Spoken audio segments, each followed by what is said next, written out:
Hi friends, welcome to Talky Talks. ఈరోజు నేను promise చేసిన విధంగా నా ఫేవరెట్ మూవీ అన్స్టాపబుల్ మూవీ గురించి మాట్లాడుకుందాం. ఇది 2010లో రిలీజ్ అయ్యింది. చాలా బాగుంటుంది. ఈ మూవీ స్టోరీ మొత్తం ఒక ట్రైన్ చుట్టూ తిరుగుతూ ఉంటుంది. సో టైం వేస్ట్ చేయకుండా let's get in to the video.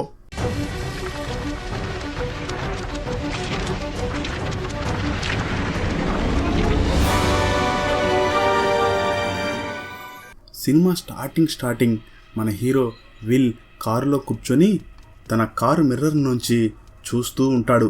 ఆ సమయంలో ఒక అబ్బాయి స్కూల్ బ్యాగ్ ఎత్తుకుని స్కూల్ బస్ ఎక్కడానికి వెళుతూ వాళ్ళ అమ్మను కిస్ చేసి వెళతాడు. అది మొత్తం కారులో నుంచి మన హీరో చూస్తూ ఉంటాడు.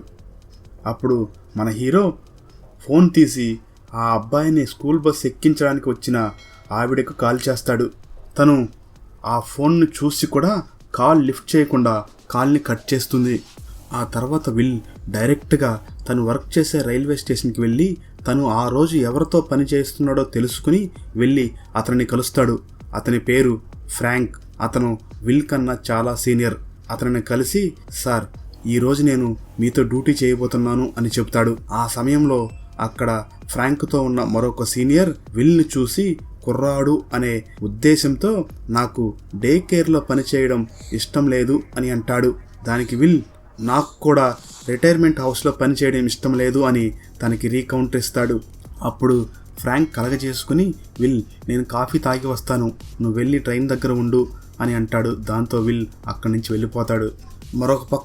మరొక స్టేషన్లో ఇద్దరు ట్రైన్ని స్టేషన్లో పార్క్ చేయకుండా స్టేషన్ కన్నా ముందు ఆపి తింటూ ఉంటారు. అది చూసిన ఆఫీసర్, ఏమిటి మీరింకా ఆ ట్రైన్ని తీయలేదా, అక్కడ ఆ ట్రాక్ని క్లియర్ చేయండి అని అంటాడు. దానికి వారు, తీస్తున్నాం, రిలాక్స్ అని సమాధానం చెప్తారు. దానికి ఆ ఆఫీసర్, చూడండి, D16 ట్రాక్లో 150 మంది స్కూల్ పిల్లలతో ట్రైన్ వస్తుంది. సో ఆ ట్రాక్ని క్లియర్ చేసి మీరు D10లో మీ ట్రైన్ని పార్క్ చేయండి అని చెప్తాడు. మరో పక్క స్కూల్ పిల్లల్ని ఎక్కించుకుని ట్రైన్ స్టార్ట్ అయ్యిద్ది. ఇంకా ఆ ఇద్దరు అదే D16 ట్రాక్లో ఉండడంతో ఆఫీసర్ మళ్ళీ చూసి అరుస్తాడు. అప్పుడు ఆ 777 ట్రైన్ డ్రైవర్, తీస్తున్నాను అని అంటాడు. ఆ ట్రైన్ కండక్టర్ కింద చూస్తూ 777 డ్రైవర్తో, ఆపు, ఎయిర్ బ్రేక్స్ ఊడిపోయి ఉన్నాయి, వాటిని సెట్ చేయాలి అని అంటాడు. దానికి ఆ 777 డ్రైవర్, సో వాట్, ఏమవ్వదు, దీన్ని తీసుకువెళ్ళి ఆ D10లో పార్క్ చేస్తాను, అప్పుడు సెట్ చేద్దులే, వాడు పైనుంచి తిడుతూ ఉన్నాడు అని అంటాడు. మరో పక్క ఫ్రాంక్ విల్లుని తీసుకుని వాళ్ళు ఆ రోజు నడపబోయే ట్రైన్ నెంబర్ 1206 వద్దకు తీసుకుని వెళుతూ సీనియర్ కాబట్టి, చూడు విల్, నీకు ఒకటే రూల్, నీకేదన్నా చెయ్యాలి అని అనిపిస్తే చేసేయి, నీకేదన్నా తెలియకపోతే నన్ను అడుగు, అదేవిధంగా నీకేమన్నా కావాలన్నా నన్ను అడుగు, అదొక్కటే నేను నీకు చెప్పే రూల్ అని. విల్, ఎన్నాళ్ళు ట్రైనింగ్ అయింది, నీ ఎక్స్పీరియన్స్ ఎంత అని అడుగుతాడు. దానికి విల్, నాకు 4 months ఎక్స్పీరియన్స్ అని చెప్తాడు. ఆ తర్వాత విల్ ఫ్రాంక్ని, నీకు ఎంత ఎక్స్పీరియన్స్ అని అడుగుతాడు. దానికి ఫ్రాంక్, నాకు 28 years ఎక్స్పీరియన్స్ ఉంది అని చెప్తాడు. ఇంతలో మరో పక్క ఆ 777 ట్రైన్ని D10 ప్లాట్ఫామ్లో పార్క్ చేయడానికి నెమ్మదిగా ఆ 777 డ్రైవర్ నడుపుతూ ఉంటాడు.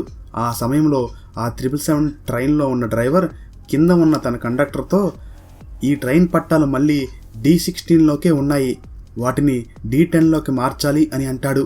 దానికి కింద ఉన్న కండక్టర్, ఓకే, నువ్వు కిందకి దిగకు, నేను సెట్ చేస్తాను అని అంటాడు. దానికి ఆ 777 డ్రైవర్, నో ప్రాబ్లం, నేను ఈ ట్రైన్ని బాగా స్లోలో ఆటోలో పెట్టి కిందకి దిగి వస్తాను అని చెప్పి ఆ ట్రైన్ గేర్ని ఆటోలో పెట్టి కిందకి దిగుతాడు. క్రిందకి దిగి ఆ ట్రాక్ చేంజ్ చేయడం కోసం నడుస్తూ ఉంటాడు. కానీ తను కొంచెం లావుగా ఉండడంతో స్పీడ్గా నడుస్తూ ఉంటాడు. ఆ సమయంలో ట్రైన్ కుదుపులకి ఆ ట్రైన్ గేర్ ఆటో నుంచి మారిపోతుంది. అప్పుడు ట్రైన్ స్పీడ్ పెరుగుతుంది. ట్రైన్ డ్రైవర్ చాలా ట్రై చేస్తాడు, కానీ దాన్ని ఎక్కలేకపోతాడు. దాంతో ట్రైన్ అక్కడి నుంచి డ్రైవర్ లేకుండా మళ్ళీ D16 ట్రాక్లోకే వెళ్ళిపోతుంది. మరోపక్క ఆ D16 ట్రాక్లో 150 మంది పిల్లల్ని ఎక్కించుకుని ట్రైన్ వేగంగా వస్తూ ఉంటుంది. ఆ తర్వాత అక్కడికి ఒక లేడీ ఆఫీసర్ కూనీ వస్తుంది. దాంతో ఆ 777 డ్రైవర్, మ్యామ్, ట్రైన్ నా చేతి నుంచి వెళ్ళిపోయింది అని అంటాడు. దానికి కూనీ, అది ట్రైన్, ఉడతపిల్ల కాదు, నీ చేతి నుంచి వెళ్ళిపోవడానికి ఏమైంది అని అడిగిద్ది. దానికి అతను, నేను ట్రాక్ స్విచ్ చేయడానికి ఆటోలో పెట్టి కిందకు దిగాను. ఆ సమయంలో అది వెళ్ళిపోయింది అని అంటాడు. అదే సమయంలో 777 కండక్టర్ కూడా మ్యామ్ దానికి ఎయిర్ బ్రేక్స్ కూడా లేవు అని చెబుతాడు. దానికి కూని ఇప్పుడు అది ఎంత స్పీడ్లో వెళుతుంది అని అడిగిద్ది. దానికి వాళ్ళు 10 mph అని చెప్తారు. దానికి కూని ముందు మీరు అర్జెంటుగా హై రైల్ ఎక్కి ఆ ట్రైన్ వెనక వెళ్ళండి అని చెప్తుంది. హై రైల్ అంటే కారుకు చిన్న రైలు చక్రాలు కలిగి ఉంటాయి. దాంతో వాళ్ళు అక్కడి నుంచి వెళ్ళిపోతారు. ఆ తర్వాత కూని అక్కడ ఉన్న ఒక ఆఫీసర్కి 2002 ట్రైన్కి జరిగింది చెప్పండి అనడంతో అతను కాల్ చేస్తాడు. అప్పుడు పిల్లల్ని ఎక్కించుకుని వస్తున్న 2002 ట్రైన్ డ్రైవర్ కాల్ లిఫ్ట్ చేస్తాడు. అప్పుడు ఆ ఆఫీసర్ వినండి, మీ ట్రాక్లో వేరే ట్రైన్ వస్తుంది, మిమ్మల్ని మరొక ట్రాక్లోకి మార్చుతున్నాము అని చెప్తాడు. అప్పుడు ఆ 2002 ట్రైన్ డ్రైవర్ భయపడుతూ వేగంగా పిల్లల్ని ఎక్కించుకుని వస్తూ ఉంటాడు. మరో పక్క కూని తన ఆఫీసర్స్తో నాకు ఆ 777 ట్రైన్ లొకేషన్ గురించి చెప్పండి, నేను పై వాళ్ళకి వివరించాలి అని అంటుంది. మరో పక్క మన ఇద్దరు హీరోస్ ఫ్రాంక్ అండ్ విల్ వాళ్ళ ట్రైన్ ఇంజిన్ ఎక్కి తన బోగీల కోసం వెళుతూ ఉంటారు. అప్పుడు ఫ్రాంక్ విల్తో విల్ నీకు మ్యారేజ్ అయ్యిందా అని అంటాడు. దానికి విల్ అవును అయ్యింది అని అంటాడు. ఆ తర్వాత విల్ ఫ్రాంక్తో నీకు మ్యారేజ్ అయ్యిందా అని అడుగుతాడు. దానికి ఫ్రాంక్ నాకు అయ్యింది, 2 ఆడపిల్లలు, వాళ్ళు హోటల్లో పనిచేస్తూ కాలేజీకి వెళుతున్నారు అని అంటాడు. మరోపక్క కూని తన పై ఆఫీసర్ గాల్విన్కి కాల్ చేసి జరిగింది చెప్పడానికి ట్రై చేస్తుంది, కానీ గాల్విన్ అందుబాటులో ఉండడు. మరోపక్క 200 ట్రైన్ పిల్లల్ని ఎక్కించుకుని వేగంగా వెళుతూ ఉంటుంది. దాని ట్రాక్లోనే 777 ట్రైన్ కూడా వేగంగా దానికి ఎదురుగుండా వస్తూ ఉంటుంది. 2002 డ్రైవర్ భయపడుతూ నడుపుతూ ఉంటాడు. 777 ట్రైన్ 200 ట్రైన్కి దగ్గరలోకి వచ్చేస్తుంది. 200 ట్రైన్ డ్రైవర్ భయపడుతూ వేగంగా ట్రైన్ నడిపి 777 ట్రైన్ వాళ్ళ దగ్గరకు రాకముందే వేరే ట్రాక్లకు తిప్పేస్తాడు. దాంతో పిల్లలంతా సేఫ్గా తప్పించుకుంటారు. ఆ తర్వాత కూని పోలీసులకు కాల్ చేసి మెయిన్ స్టేషన్లో కొంచెం సెక్యూరిటీని పెంచండి అని అంటుంది. దానికి ఆ పోలీస్ ఓకే, మీరు ఎలా దాన్ని ఆపాలని చూస్తున్నారు అని అనడంతో దానికి కూని మేము అదే పనిలో ఉన్నాము, మీకు ఇప్పుడే అన్నీ చెప్పలేము అని చెప్పి ఫోన్ పెట్టేస్తుంది. ఇంతలో 777 ట్రైన్ వేగం పెరిగి మరింత వేగంగా వెళుతూ ఉంటుంది. ఆ సమయంలో హై రైల్ ఎక్కి ఆ 777 ట్రైన్ డ్రైవర్ అండ్ కండక్టర్ వేగంగా ఆ 777 ట్రైన్ని తరుముతూ ఉంటారు. వీళ్ళు హై రైల్ని ఆ 777 ట్రైన్కి సమానంగా వెళ్ళేలా చేసి ఆ ట్రైన్ని ఎక్కాలి అని చూస్తారు. బాగా ప్రయత్నించిన తర్వాత ఆ ట్రైన్ని పట్టుకునే సమయంలో హై రైల్కి ట్రైన్కి మధ్యలో సిగ్నల్ లైట్స్ రావడంతో వీళ్ళు ప్రయాణిస్తున్న హై రైల్ డోర్ విరిగిపోతుంది. దాంతో ఆ ఛాన్స్ కూడా లేకుండా పోతుంది ఆ ట్రైన్ ఆపడానికి. మరోపక్క 1206 ట్రైన్ కార్గో లోడ్ చేసుకుని మన సీనియర్ డ్రైవర్ ఫ్రాంక్ డ్రైవ్ చేస్తూ ఉండగా విల్ పక్కన కూర్చొని మాట్లాడుకుంటూ వస్తూ ఉంటారు. ఆ సమయంలో వారికి కాల్ వస్తుంది. వారికి ట్రైన్ ట్రాఫిక్ మానిటర్ చేసేవారు ఫోన్ చేసి మీరు మీ ట్రైన్ని పక్కకు పెట్టండి, మీ ట్రాక్లో వేరే ట్రైన్ వస్తుంది అని చెప్తారు. దానికి ఫ్రాంక్ నెక్స్ట్ సైడ్ దూరంగా ఉన్నది అని అనడంతో దానికి వాళ్ళు మీరు త్వరగా వెళ్ళండి అని చెప్తారు. ఇంతలో ఈ ట్రైన్ల గురించి మీడియా మొత్తం టెలికాస్ట్ చేస్తూ ఉంటుంది. మరోపక్క హెడ్ క్వార్టర్స్ నుంచి కూనీకి కాల్ వస్తుంది. గాల్విన్ కాల్ చేస్తాడు. గాల్విన్ కాల్ చేసి కూనీతో ఇది అంతా ఎలా జరిగింది, ఆ ట్రైన్లో ఏమీ ఉంది, అది ఎంత వేగంగా వెళ్తుంది అని అడుగుతాడు. దానికి కూని దాంట్లో భయంకరమైన కెమికల్స్ ఉన్నాయి, అవి పేలితే చాలా పెద్ద ప్రమాదం జరుగుతుంది అని చెప్పడంతో దానికి గాల్విన్ సరే అయితే నేను నీకు 2 minutesలో కాల్ చేసి మీరేం చేయాలో ప్లాన్ మొత్తం వివరిస్తాను అని చెప్పి ఫోన్ పెట్టేస్తాడు. ఇంతలో ప్రతి చోట మీడియా వాళ్ళు వస్తూ ఉంటారు. అలాగే ఒక రైల్వే గేట్ వద్దకు మీడియా వాళ్ళు రావడంతో పోలీసులు ఆపి ముందుకు వెళ్ళకండి, ప్రమాదం అని చెప్తారు. అదే సమయంలో అక్కడికి ఒక వ్యాన్ నడుపుకుంటూ ఒక పెద్ద ఆయన వస్తూ ఉంటాడు. పోలీసులు సడన్గా అతన్ని ఆపడంతో అతను కంట్రోల్ చేసుకోలేక పక్కన ఉన్న వ్యాన్ని గుద్దుతాడు. అప్పుడు ఆ వ్యాన్ రైల్వే ట్రాక్ మీదకి వెళ్ళిపోతుంది. అదే సమయంలో అక్కడికి వేగంగా 777 ట్రైన్ వస్తూ ఉంటుంది. దాంతో అక్కడ ఉన్న వాళ్ళు ఆ వ్యాన్ డోర్స్ ఓపెన్ చేస్తారు. దాంట్లో ఉన్న గుర్రాలను పక్కకు తోలుతారు. ఆ గుర్రాలను పక్కకు తోలిన మరుక్షణం ఆ 777 ట్రైన్ వేగంగా వచ్చి ఆ వ్యాన్ని గుద్దుకుని ముందుకు వెళ్ళిపోతుంది. మరో పక్క ఫ్రాంక్ వేగంగా ట్రైన్ నడుపుతూ ఉండగా విల్ ఫ్రాంక్తో ఫ్రాంక్ ఎనీ ప్రాబ్లం అని అంటాడు. దానికి ఫ్రాంక్ మన ట్రాక్లో వేరే ట్రైన్ వస్తుంది, మన ట్రైన్ని పక్క సైడ్లో పెట్టమన్నారు, కానీ ఆ సైడ్ మన ట్రైన్కి సరిపోదు, అది చాలా చిన్నది అని అంటాడు. అప్పుడు విల్ అయితే బ్రేక్ లాగి కిందకి దిగి వెళ్ళిపోదాం అని చెప్పి బ్రేక్ లాగబోతుంటాడు. అప్పుడు ఫ్రాంక్ అరవడంతో బ్రేక్ లాగకుండా ఆగుతాడు విల్. మరోపక్క హెడ్ క్వార్టర్స్లో మీటింగ్ జరుగుతూ ఉంటాయి. మరోపక్క ఆ 777 ట్రైన్ వేగం 77 కిలోమీటర్స్కి పెరిగిపోతుంది. ఇంతలో కూనీ పంపిన నెడ్ కొంతమంది పోలీసులను తీసుకుని కారులో బయలుదేరుతారు ఆ 777 ట్రైన్ వెనక. మరోపక్క 1206 ట్రైన్కి కాల్ చేసి త్వరగా వెళ్ళండి అని హెచ్చరిస్తారు. అప్పుడు ఫ్రాంక్ ఆ ట్రైన్ మాకు ఎంత దూరంలో ఉంది అని అడగగా దానికి వాళ్ళు ఎగ్జాక్ట్లీగా తెలియదు అని అనడంతో ఫ్రాంక్ కోపంతో సరిగ్గా చూసి చెప్పు అని అంటాడు. మరోపక్క ఆ 777 ట్రైన్ వేగంగా వస్తూ ఉండడంతో దానికన్నా ముందు ఒక ట్రైన్ ఇంజిన్ పంపి ఆ 777 ట్రైన్ని ఆపాలనుకుంటారు. కానీ ఆ గాల్విన్ ప్లాన్కి కూనీ కోపంగా ఉంటుంది. మరోపక్క ఒక 26 ఇయర్స్ ఉన్న డ్రైవర్ని హెలికాప్టర్లో లేపి తీసుకుని వెళ్ళి ఆ ట్రైన్ మీద వదలడానికి ప్రయత్నాలు స్టార్ట్ చేస్తారు. ఈ సీన్ అయితే అరాచకంగా ఉంటుంది. ఒక పక్క 777 ట్రైన్ 71 కిలోమీటర్స్ వేగంతో వస్తూ ఉంటుంది. దానికన్నా ముందు ఒక ట్రైన్ ఇంజిన్ వెళ్తూ ఉంటుంది. పైన ఒక హెలికాప్టర్ ఒక డ్రైవర్ని తీసుకుని వెళ్తూ ఉంటుంది. ముందు వెళ్తున్న ట్రైన్ ఇంజన్ తన వేగాన్ని 777 ట్రైన్ వేగంతో సరిచేసుకుని అది వచ్చి దీనిని గుద్దంగానే నెమ్మదిగా 777 ట్రైన్ వేగాన్ని తగ్గించాలని వీళ్ళు ప్రయత్నాలు చేస్తూ ఉంటారు. అందరిలో ఉత్కంఠ పెరిగిపోతూ ఉంటుంది. రైల్వే ఎంప్లాయీస్, గాల్విన్, కూనీ అందరూ ఎదురు చూస్తూ ఉంటారు. ఇంతలో ఆ 777 ట్రైన్ రానే వచ్చి ఈ ఇంజన్ గుద్దుతుంది. అప్పుడు ఆ ఇంజన్ ఆ 777 ట్రైన్ని కొంతవరకు తన వేగాన్ని తగ్గిస్తుంది. ఇంతలో హెలికాప్టర్ సహాయంతో ఆ 777 ట్రైన్ మీద ఆ డ్రైవర్ని దింపుతారు. కానీ అదే సమయంలో ఆ 777 ట్రైన్ ముందు ఉన్న ఇంజిన్ గుద్దడంతో ఆ 777 ఇంజిన్ పైన ఉన్న డ్రైవర్ ఆ 2 ట్రైన్స్ ఇంజిన్ మధ్యలో పడి అక్కడికక్కడికే ప్రాణాలు కోల్పోయి ఆ హెలికాప్టర్ వైరికి వేలాడుతూ ఉంటాడు. మరోపక్క ట్రైన్ ఇంజన్ 777 ట్రైన్ని కొంచెం వేగం తగ్గిస్తుంది.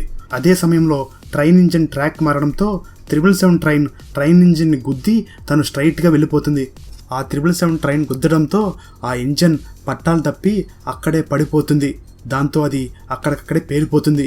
దాంట్లో ఉన్న డ్రైవర్ మన ఫ్రాంక్ ఫ్రెండ్, అలాగే మన విల్ని స్టార్టింగ్లో టీచ్ చేసిన డ్రైవర్ చనిపోతాడు. అది చూసిన కూనీ గాల్విన్ ప్లాన్కి తిట్టుకుంటూ ఉంటుంది. మరోపక్క 1206 అలాగే 777 ట్రైన్స్ రెండూ కూడా దగ్గరగా వస్తూ ఉంటాయి. అందరిలో మరలా టెన్షన్ స్టార్ట్ అయ్యిద్ది. అప్పుడు ఫ్రాంక్ కూనీకి కాల్ చేసి వేగంగా వెళుతూ ఉంటాడు. దీన్ని మొత్తాన్ని ఫ్రాంక్ కూతుర్లు హోటల్లో పనిచేస్తూ టీవీలో చూస్తూ ఉంటారు. ఫ్రాంక్ కూనీతో మాట్లాడుతూ తన 1206 ట్రైన్ వేగాన్ని తగ్గించి కరెక్ట్గా ఆ 777 ట్రైన్ ఏ ట్రాక్లోకి వెళ్ళిందో చూసి మరో పక్కకి తన ట్రైన్ని తిప్పుతాడు ఫ్రాంక్. అందరూ ఆనందంగా ఉంటారు. కానీ ఆ 777 ట్రైన్ ఫ్రాంక్ వల్ల ట్రైన్ లాస్ట్ బోగిని నుజ్జు చేస్తుంది. ఆ తర్వాత ఫ్రాంక్ కిందకి దిగి తన 1206 ట్రైన్ బోగిలన్నింటిని తొలగించి ఒక్క ఇంజిన్ మొత్తమే తీసుకొని దాని వెనక వెళ్ళాలి అని అంటాడు. మొదట విల్ దానికి ఒప్పుకోడు, కానీ తర్వాత ఒప్పుకుంటాడు. ఆ తర్వాత ఫ్రాంక్ కూనీకి కాల్ చేసి మేము వెళ్ళి దాన్ని ఆపుతాం అని అంటాడు. దానికి గాల్విన్ ఒప్పుకోడు. మేము ఆ 777 ట్రైన్ని ఆపడానికి మరొక ప్రయత్నం చేస్తున్నాము, మీరు దాని వెనక వెళ్ళవద్దు, అలా చేస్తే నిన్ను ఉద్యోగం నుంచి తీసేస్తాను అని అంటాడు గాల్విన్. దానికి ఫ్రాంక్ నువ్వు నన్ను ఆల్రెడీ తీసేశావు, 90 డేస్ నోటీస్ పీరియడ్లో ఉన్నాను అని నీ మాట నాకు వినిపించట్లేదు అని చెప్పి ఫోన్ కట్ చేస్తాడు. ఫోన్ కట్ చేసి ఆ తర్వాత ఫ్రాంక్ విల్ని విల్ నీ వైఫ్ గురించి చెప్పు అని అంటాడు. దానికి విల్ మా ఇద్దరి మధ్య గొడవలు అయ్యాయి, ఇప్పుడు డివోర్స్ తీసుకోవాలని చూస్తున్నాము, తను ఇప్పుడు నాతో మాట్లాడడం లేదు, చిన్న మనస్పర్ధల వల్ల ఆ గొడవలు కాస్త డివోర్స్ వరకు వెళ్ళాయి అని చెప్తాడు. దానికి ఫ్రాంక్ ఒకసారి ఇప్పుడు తనకి ఫోన్ చెయ్యి అని అంటాడు. దానికి విల్ ఈరోజు తనకి సెలవు, ఇప్పుడు ఫోన్ చేయడం ఎందుకులే అని అంటాడు. మరో పక్క గాల్విన్ చెప్పినట్లు కొన్ని చిన్న చిన్న పరికరాలను రైలు పట్టాలకి పెట్టి ఆ 777 ట్రైన్ని ఆపాలని ప్రయత్నిస్తారు. కానీ ఆ 777 ట్రైన్ వేగానికి ఆ పరికరాలన్నీ చెల్లాచెదరైపోతాయి. దాంతో ఆ 777 ట్రైన్ అక్కడి నుంచి సునాయాసంగా ముందుకెళ్ళిపోతుంది. మరొక పక్క విల్ వైఫ్ డార్సీ కూడా లైవ్లో విల్ని చూసి కంగారు పడుతూ ఉంటుంది. మరొక పక్క ఫ్రాంక్ కూతుర్లు కూడా కంగారు పడుతూ ఉంటారు. ఇంతలో కూనీ పంపిన నెడ్ కొంతమంది పోలీసులను తీసుకుని కారులో వేగంగా ఆ 777 ట్రైన్ వెనక వస్తూ ఉంటారు. ఇంతలో 1206 ట్రైన్ని ఫ్రాంక్ వేగంగా నడుపుకుంటూ 777 ట్రైన్ దగ్గరకు తీసుకుని వస్తాడు. అప్పుడు విల్ వెనకకి వెళ్ళి 1206 ట్రైన్ 777 ట్రైన్ని టచ్ అవ్వగానే విల్ దానికి దీనికి లింక్ తగిలిస్తాడు. కానీ ఒక పిన్ సరిగా పడకపోవడంతో ఆ పిన్ని విల్ కాలుతో తొక్కుతూ ఉంటాడు. ఆ సమయంలో 2 ట్రైన్స్ గుద్దుకోవడంతో విల్ కాలు వాటి రెండింటి మధ్యలో పడి విల్ అక్కడ పడిపోతాడు. అప్పుడు విల్ భార్య డార్సీతో సహా అందరూ భయపడతారు. మీడియా మొత్తం విల్ చనిపోయాడని చెప్తారు. కానీ విల్ కింద పడిపోడు. ఆ ట్రైన్ని గట్టిగా పట్టుకుని నెమ్మదిగా పైకి లేస్తాడు. పైకి లేచి అక్కడి నుంచి తన కాలికి దెబ్బ తగలడంతో కుంటుకుంటూ ఇంజన్లోకి వచ్చి ఆ తగిలిన గాయానికి టేప్ చుట్టి అక్కడే ఉంటాడు. అప్పుడు ఫ్రాంక్ ఆ 777 ట్రైన్ స్పీడ్ని తగ్గించడం కోసం చాలా ప్రయత్నిస్తాడు. కానీ అది అంతగా తగ్గకపోవడంతో ఫ్రాంక్ స్వయంగా 777 ట్రైన్ ఎక్కి ఒక్కొక్క ట్రైన్ బోగికి ఉన్న మాన్యువల్ బ్రేక్స్ని వేస్తూ వెళుతూ ఉంటాడు. కానీ ఫ్రాంక్ అలా చేస్తూ వెళుతూ ఉండగా ఆ 777 ట్రైన్ ఇంజన్కి ఫ్రాంక్ ఉన్న బోగికి మధ్య గ్యాప్ ఎక్కువగా ఉండడంతో ఫ్రాంక్ ఆ 777 ట్రైన్ ఇంజన్లోకి వెళ్ళలేకపోతాడు. మరొక పక్క 1206 ఇంజన్ ఓవర్ హీట్ వల్ల బ్రేక్ డౌన్ అయింది. ఇంతలో వాళ్ళు భయపడుతున్న కర్వ్ వస్తుంది. అదేంటంటే అది ఒక పెద్ద ఎస్ కర్వ్ ట్రాక్. దాని చుట్టూ కెమికల్ స్టాక్ చేసి ఉంటాయి. అక్కడ గనక ట్రైన్ పడితే చాలా పెద్ద ప్రమాదం అవుతుందని అందరూ ఉనికిపోతూ ఉంటారు. ఇంతలో ఆ కరువు రానే వస్తుంది. అక్కడ 15 కిలోమీటర్ల వేగం మాత్రం వెళ్ళాలి. కానీ అప్పటికీ ఆ ట్రైను 30 కిలోమీటర్ల వేగంతో వెళుతూ ఉంటుంది. అప్పుడు ఫ్రాంక్, విల్ కంగారు పడకు, నేను చెప్పినట్లు బ్రేక్ వెయ్యి అని అంటాడు. విల్ అలానే బ్రేక్ వేయడం, కాసేపు బ్రేక్ వదలడం, మళ్ళీ వేయడం వల్ల ఆ కరువు నుంచి సురక్షితంగా తప్పించుకుంటారు. అందరూ ఆనందంగా నవ్వుతూ ఉంటారు. కానీ ట్రైన్ మాత్రం ఇంకా ఆగలేదు. ఫ్రాంక్ ముందుకు వెళ్ళలేడు. ఆ సమయంలో నెడ్ ఒక హైరైల్ని తీసుకుని రావడంతో దాంట్లోకి విల్ కుంటుకుంటూ వెళ్ళి ఆ కారులోకి జంప్ చేస్తాడు. అక్కడి నుంచి వేగంగా ముందుకు వెళ్ళి ఆ 777 ట్రైన్ ఇంజిన్ని పట్టుకోవడానికి ట్రై చేసి మొత్తానికి విల్ ఆ ట్రైన్ పట్టుకుని ఆ ట్రైన్లోకి జంప్ చేస్తాడు. ఆ తర్వాత ఆ 777 ట్రైన్ లోపలికి వెళ్ళి ఆ ట్రైన్ ఆపుతారు. అందరూ ఆనందంలో మునిగిపోతారు. ఆ సమయంలో డార్సీ కూడా వచ్చి విల్తో మళ్ళీ కలిసిపోతుంది. ఫ్రాంక్ కూతుర్లు కూడా హ్యాపీగా ఆనందంగా ఎగురుతూ ఉంటారు. అక్కడితో సినిమా అయిపోతుంది. బ్రదర్, ఈ మూవీ నన్ను 2010లోనే బ్రేక్ ఇవ్వనీయకుండా సినిమా మొత్తం చూసేలా చేసింది. మీకు కూడా ఇలాంటి సేమ్ ఫీలింగ్ ఇస్తుందని నేను అనుకుంటున్నాను. మరిన్ని మంచి వీడియోస్ కోసం మన ఛానల్ని సబ్స్క్రైబ్ చేయండి. అలాగే ఈ వీడియోస్ నచ్చినట్లయితే లైక్ చేయండి, కామెంట్ చేయండి. మీరు చేసే ప్రతి కామెంట్ మాకు నెక్స్ట్ వీడియో చేయడానికి కావాల్సినంత బూస్ట్ని ఇస్తాయి. అలాగే మీకు నచ్చిన మూవీస్ ఏమన్నా ఉంటే కామెంట్స్ ద్వారా తెలియచేయండి. మనం వాటి గురించి కూడా మాట్లాడుకుందాం. Thanks for watching.